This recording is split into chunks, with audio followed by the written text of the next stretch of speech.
Karen Carpenter's story begins on March 2, 1950, in the small town of New Haven, Connecticut. From the start, she was a lively and curious child, born into a family that would shape her destiny in both beautiful and heartbreaking ways. Her parents, Agnes and Harold Carpenter, were a traditional couple of their time, reserved in affection and conservative in their outlook. Karen grew up alongside her older brother Richard, who was 4 years her senior. From the beginning, it was evident to everyone around them that Richard was the golden child, adored by their mother Agnes, who made little effort to hide her favoritism. Their father, Harold, had a deep love for music, which became a crucial influence in the lives of his children. Harold's vast collection of records spanned genres from jazz to classical, rock and soul, and it filled the house with melodies that would later inspire both Karen and Richard. From an early age, music was woven into the fabric of their lives. Harold encouraged his children to learn musical instruments, nurturing their talents even before they fully realized their potential. Richard, the prodigy of the family,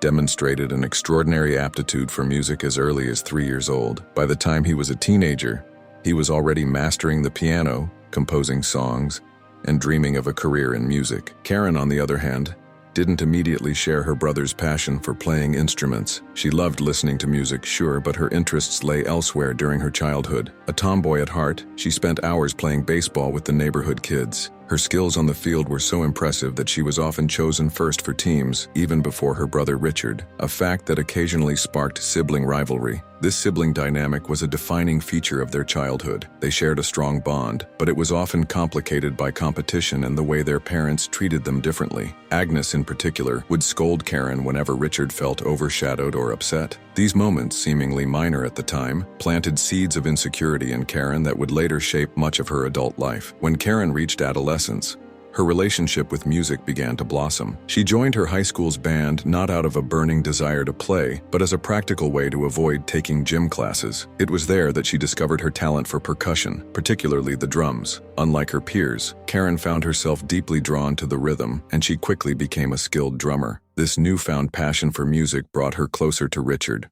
who was steadily pursuing his dream of becoming a professional musician. In 1963, when Karen was just 13 years old, the Carpenter family made a life-changing decision. They packed up their lives in New Haven and moved to Downey, California. The move was driven by Harold and Agnes's determination to support Richard's musical ambitions. California, with its thriving music scene and opportunities, seemed like the perfect place for Richard to flourish. Karen was less enthusiastic about the move, reluctant to leave her friends and familiar surroundings. Yet, she followed her family's lead, unaware of how profoundly this decision would alter her own destiny. Life in California proved to be a turning point for both siblings. Richard quickly immersed himself in the local music scene, playing at clubs and meeting other musicians. Karen, meanwhile, continued honing her skills on the drums. In 1965, Richard formed his first band, the Richard Carpenter Trio, which included Karen as the drummer and a friend, Wes Jacobs, on bass. Karen, always wanting to be an equal part of her brother's musical endeavors, hoped her name would also be included in the band's title. However,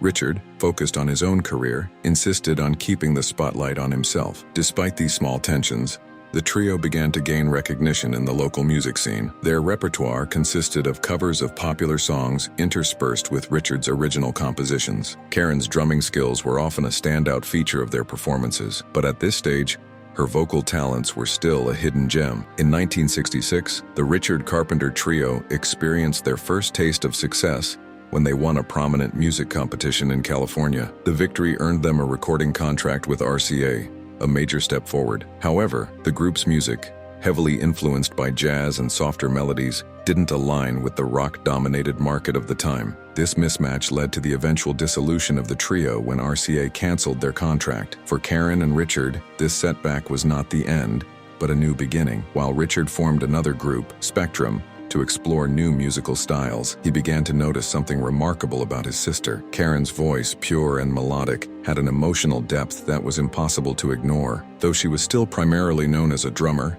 Richard realized that her vocal abilities could be the key to unlocking their dreams. As the Carpenter siblings continued to evolve their sound, Karen faced her own challenges. At 17 years old, she became increasingly self-conscious about her appearance. Weighing 65 kilograms, she felt slightly heavier than she wanted to be and decided to go on a diet. Initially, her weight loss was moderate, and many people complimented her on her new look. But what began as a small effort to feel better about herself would later spiral into a much darker struggle. At the dawn of 1969, Karen and Richard's musical journey took an unexpected turn. A friend introduced a demo tape of their music to the renowned trumpeter and producer Herb Alpert, co-founder of A&M Records. Herb was captivated by Karen's voice, describing it as unlike anything he had ever heard. Without hesitation, he signed the Carpenter siblings to a contract. Karen, still a minor at the time, needed her parents to co-sign, marking the beginning of their professional career as the Carpenters. And so,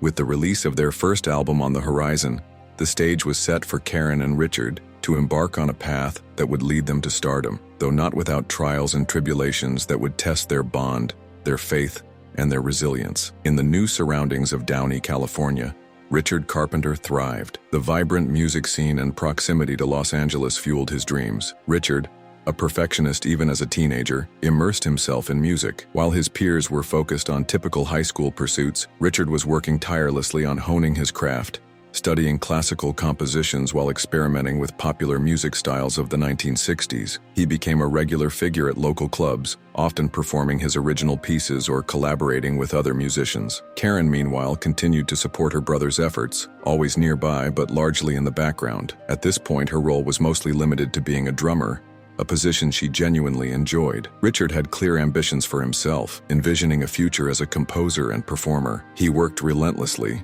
gathering a group of like-minded musicians to form the Richard Carpenter Trio. Karen was invited to join as the group's drummer, marking her first formal step into the world of professional music. The trio quickly gained attention in the local music circuit. Their sound, a mix of jazz-inspired instrumentals and polished harmonies, was unique but not quite mainstream. Despite their initial success at live performances, it was their victory in a prestigious music competition in 1966 that provided a critical boost. The win came with recognition, accolades, and more importantly, the opportunity to record a demo for RCA Records. It seemed like the break Richard had been waiting for. Karen, although happy for her brother, still found herself overshadowed. While she relished her role behind the drum kit, she was keenly aware of her supporting status in the trio. She continued to refine her percussion skills, often outshining the expectations people had for a young woman playing the drums during that era. Her energy and precision added an undeniable dynamism to the group's performances, even if she wasn't yet in the spotlight. When the trio signed with RCA, it felt like the beginning of something extraordinary, but their journey with the label proved to be short-lived. The group's sound, driven by Richard's love for intricate melodies and jazz-infused arrangements, didn't fit the rock-dominated trends of the time. RCA executives were looking for something edgier, and the trio's style wasn't it. The contract was terminated, leaving Richard deeply disappointed. While the dissolution of the trio marked a setback, it also opened the door for reinvention. Richard's focus shifted, and he began experimenting with new ideas. Spectrum, the next group he formed, incorporated more vocal harmonies and leaned toward a softer, more polished sound. Karen, still playing drums, found herself increasingly participating in the vocal arrangements, though her true potential as a lead vocalist remained untapped. It was during these transitional years that Richard began to notice something extraordinary about his sister. In casual rehearsals, Karen would occasionally sing along to the music and her voice would silence the room. It wasn't just her pitch-perfect tone that caught Richard's attention, but the emotion she conveyed. Her voice had a warmth and vulnerability that resonated deeply, even in its raw, untrained state. Richard started incorporating Karen's vocals into their rehearsals, and later into their recordings. Though hesitant at first, Karen soon found herself stepping up to the microphone more frequently. Richard's recognition of her talent was a turning point for both of them, setting the stage for what would become a defining aspect of their musical identity. The Carpenter siblings were still searching for their sound, but a crucial discovery had been made. Karen's voice was the missing piece. They didn't know it yet, but this revelation would transform their journey and set them on a path toward greatness. By 1968, Karen and Richard were collaborating more closely than ever, driven by their shared dream of success. Richard's dedication to his craft was unwavering, and Karen, encouraged by her brother's faith in her, began to embrace her role as a vocalist. They spent countless hours refining their sound, recording demo tapes, and performing whenever and wherever they could. Their perseverance eventually paid off in the most unexpected way. One of their demo tapes found its way to Herb Alpert, the legendary trumpeter and co-founder of A&M Records. Alpert was captivated by what he heard, Karen's voice stood out, a blend of purity and emotion that was rare and refreshing. Intrigued, Alpert invited them for an audition. Karen and Richard arrived at A&M Studios. Nervous but determined, they performed a few songs for Alpert, and by the end of the session, he was convinced. The Carpenter siblings had something special. Without hesitation, Alpert offered them a contract. At just 19 years old, Karen needed her parents to co-sign the deal. It was a monumental moment for the siblings.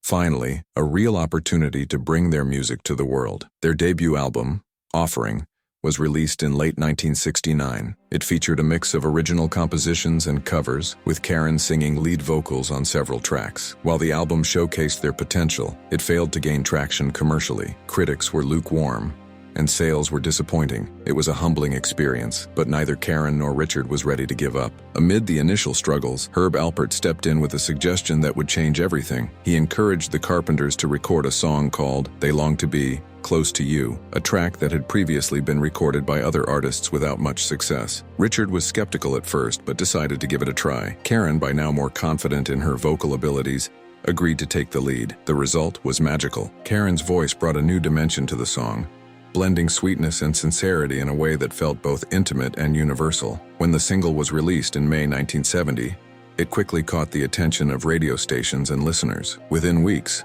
Close to You became a massive hit, climbing to the top of the Billboard charts and earning the Carpenters their first taste of widespread success. The overwhelming response to Close to You was a turning point. Suddenly, Karen and Richard were thrust into the spotlight, their lives forever changed. The song's success led to television appearances, award nominations, and a growing fan base. For Karen, who had spent much of her life in the background, the sudden attention was both exhilarating and overwhelming. Despite their newfound fame, the siblings remained grounded. They continued working tirelessly, pouring their energy into creating more music. Their second album, aptly titled Close to You, was released in August 1970.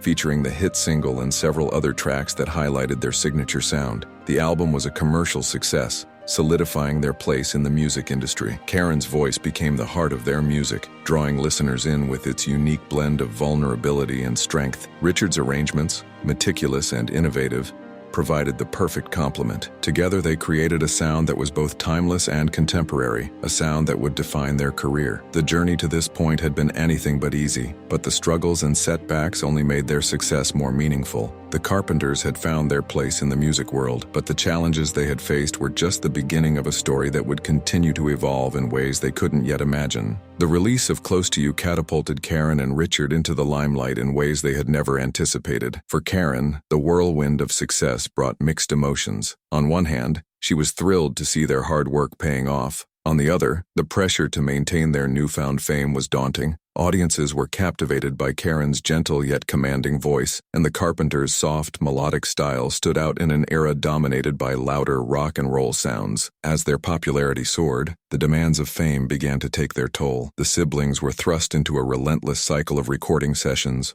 promotional appearances, and live performances. Despite the growing pressures, they remained dedicated to their craft. Their meticulous approach to music, particularly Richard's attention to arrangement and detail, became their hallmark. Karen, though still a drummer at heart, began to transition fully into her role as the face and voice of the Carpenters. The duo's next big single, We've Only Just Begun, cemented their status as rising stars. Originally written as a jingle for a bank commercial, Richard reimagined it into a full-length song. Released just a few months after Close to You, it quickly climbed the charts, showcasing their ability to connect with audiences on a deeply emotional level. The song became an anthem for weddings and new beginnings, further solidifying the Carpenters' unique place in the music industry. By the end of 1970, the Carpenters had not only won over the hearts of millions, but also earned critical acclaim, including multiple Grammy nominations. The sibling duo was no longer just a local act from Downey. They had become a global phenomenon. However, with success came new challenges, and Karen in particular began to feel the weight of the expectations placed upon her. As 1971 began, the Carpenters were on a meteoric rise. Their second album, Close to You, was still dominating the charts, and their live performances were attracting larger and more enthusiastic crowds. Karen's voice, with its tender yet powerful quality, resonated deeply with audiences, making her the focal point of their shows. For the first time in her career, Karen found herself stepping out from behind the drums to take center stage. Richard's compositions continued to push the boundaries of their sound. The release of their self-titled third album in May 1971 further showcased their evolving artistry. It included hits like Rainy Days and Mondays and Superstar, both of which became instant classics. These songs not only highlighted Karen's vocal range but also her ability to convey raw emotion, turning lyrics into deeply personal stories. While their success brought them wealth and fame, it also brought intense scrutiny. Critics and fans alike began to focus on Karen's appearance, a topic she had always been sensitive about. For someone who had spent much of her life feeling overshadowed, the attention was both empowering and overwhelming. She was no longer just a drummer or a supporting player. She was now the face of the Carpenters, a role that came with immense pressure. Despite these challenges, the siblings remained committed to their craft. Their music, characterized by its lush harmonies and polished production, continued to defy trends and capture the hearts of listeners around the world. The Carpenters were no longer just musicians. They were cultural icons behind the scenes. The Carpenters' creative process was nothing short of rigorous. Richard, a perfectionist, spent countless hours arranging songs, experimenting with instrumentation, and ensuring every track met his exacting standards. Karen, equally dedicated, worked tirelessly to perfect her vocals, often recording multiple takes to achieve the desired emotional impact. The duo's collaborative dynamic was a key factor in their success. Richard's musical vision and Karen's innate ability to bring that vision to life created a synergy that few artists could rival. Songs like For All We Know and Goodbye to Love exemplified this harmony, blending poignant lyrics with Karen's heartfelt delivery and Richard's innovative arrangements. As their popularity grew, so did the scale of their productions. Live performances became grander, incorporating intricate staging and elaborate set designs. Karen, initially hesitant to step into the spotlight, began to embrace her role as the group's frontwoman. However, she continued to find comfort behind her drum set, often retreating there during rehearsals and sound checks. Despite their achievements, the siblings remained humble and grounded. They were deeply aware of the hard work it had taken to reach this point and were determined to stay true to their roots. But as their career continued to soar, the pressures of fame began to cast a shadow over their seemingly perfect partnership. As the Carpenters reached new heights of fame, Karen's health began to show signs of strain. The relentless demands of touring, combined with her growing self-consciousness about her appearance, started to take a toll. Comments from fans and the media about her weight only fueled her insecurities, leading her to adopt increasingly restrictive eating habits. At first, Karen's weight loss went largely unnoticed. Friends and family assumed it was a natural result of her busy lifestyle. However, as months turned into years, her slim frame became alarmingly thin. Despite these visible changes, Karen dismissed concerns, insisting she was fine. Her determination to maintain a flawless public image often masked the struggles she faced privately. Meanwhile, Richard also began to feel the pressures of their grueling schedule. His perfectionism, once a driving force behind their success, became a source of stress. Both siblings were pushing themselves to the limit, unaware of the long-term consequences this would have on their health and relationship. The success that had once felt like a dream come true was now starting to feel like a double-edged sword. For Karen, the weight of expectations, not just from fans, but also from herself, was becoming increasingly difficult to bear. By 1973, the Carpenters had achieved a level of success most artists could only dream of. Their albums were selling millions of copies, and their music was beloved by fans around the world. Yet, behind the scenes, both Karen and Richard were struggling to cope with the realities of their fame. Karen, in particular, found herself grappling with the pressures of being in the public eye. The constant scrutiny over her appearance and the relentless demands of their schedule left her feeling isolated. Despite her outward composure, she often felt alone,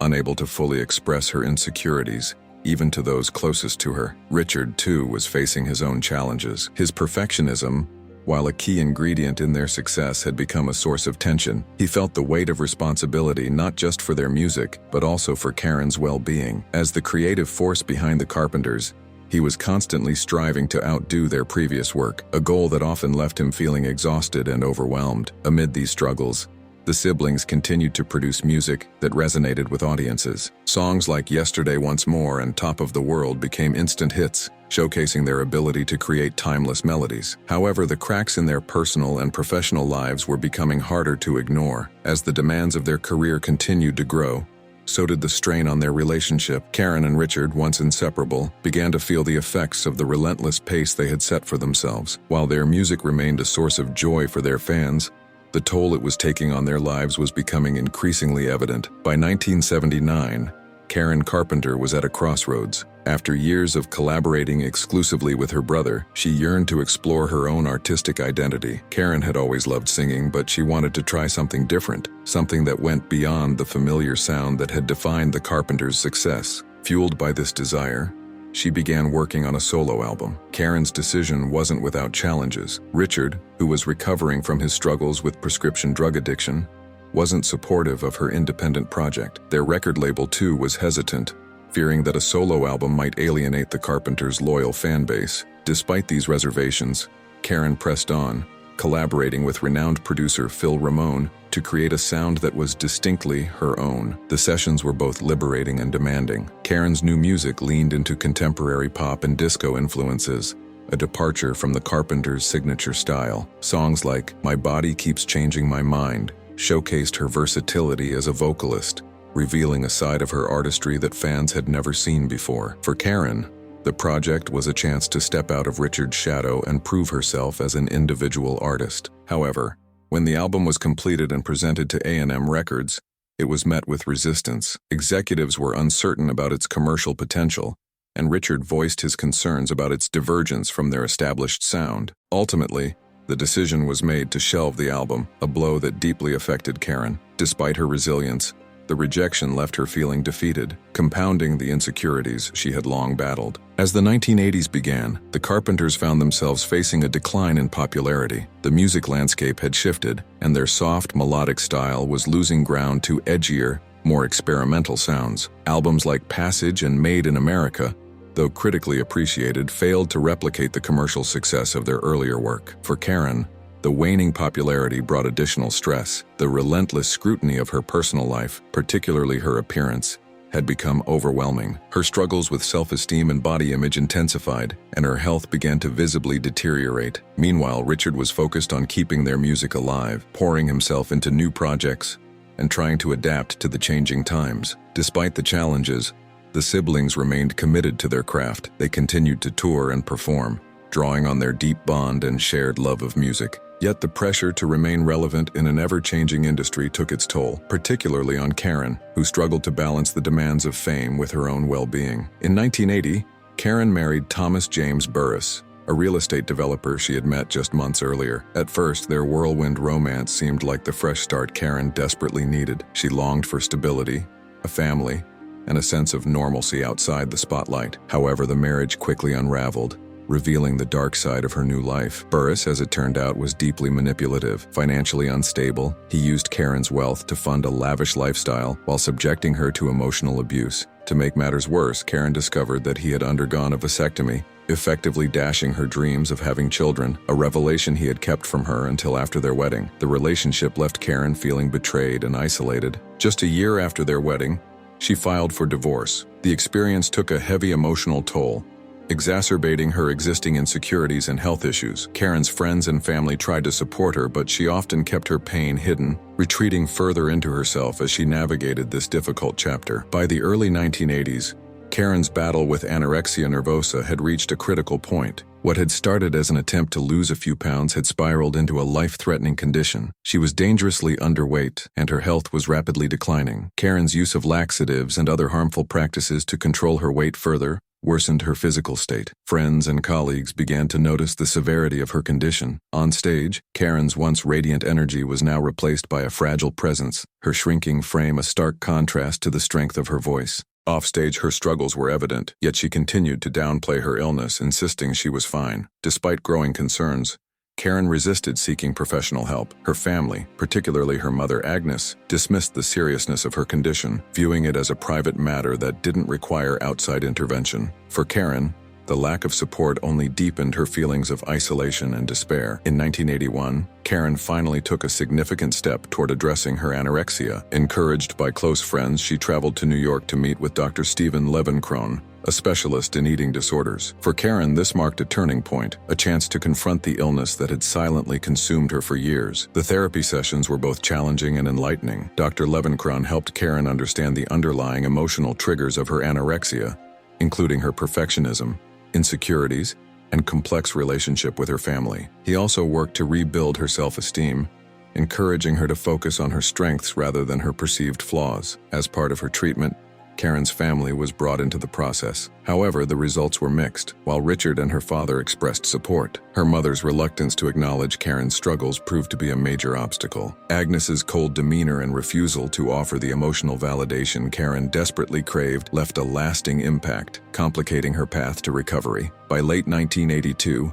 Karen's health had reached a precarious state. Despite her efforts in therapy, the years of self-neglect had taken a toll on her body. She returned to California, hoping to find solace in familiar surroundings and reconnect with her music. However, the demands of her career, coupled with lingering emotional wounds, made it difficult for her to fully heal. Karen's condition began to alarm those around her. During a rehearsal for a planned television special, she collapsed, prompting fears for her life. Her friends and colleagues urged her to seek further treatment, but Karen, ever the perfectionist, remained focused on her work, often downplaying the severity of her illness. As the year drew to a close, Karen seemed determined to make a comeback. She had plans to record new music, and there were moments when her old spark shone through. But beneath the surface, her body was failing, weakened by years of malnutrition and the strain of her illness. On February 4, 1983, the world awoke to the devastating news of Karen Carpenter's death. At just 32 years old, she had suffered a cardiac arrest, a tragic consequence of her prolonged battle with anorexia. The autopsy later revealed that the use of ipecac syrup,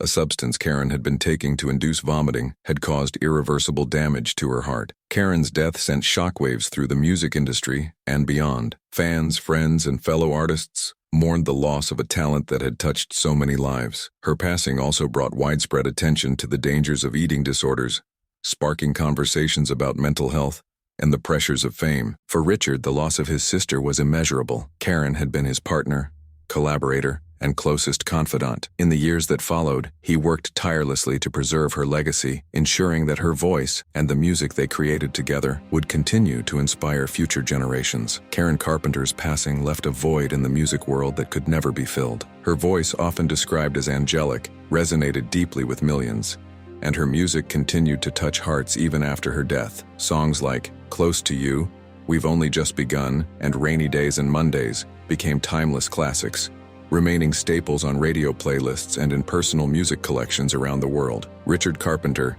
though devastated by his sister's loss, took it upon himself to honor her memory. He carefully curated their unreleased material, compiling albums that showcased Karen's unparalleled vocal talent. Richard's meticulous work ensured that the Carpenters' legacy would endure, and he remained a steadfast advocate for Karen's contributions to music. Karen's death also brought attention to the silent struggles of those battling eating disorders. Her story became a cautionary tale, raising awareness about the dangers of societal pressures, perfectionism, and the lack of support for mental health. Over the years, her life and music inspired countless tributes, documentaries, and retrospectives, cementing her place as one of the most beloved vocalists in history. The Carpenter family's reaction to Karen's death revealed a complex dynamic that had long been hidden from public view. Richard, while grieving deeply, worked tirelessly to celebrate Karen's life and legacy. However, their mother, Agnes, remained a polarizing figure. Many who were close to Karen noted that Agnes's cold demeanor and lack of emotional support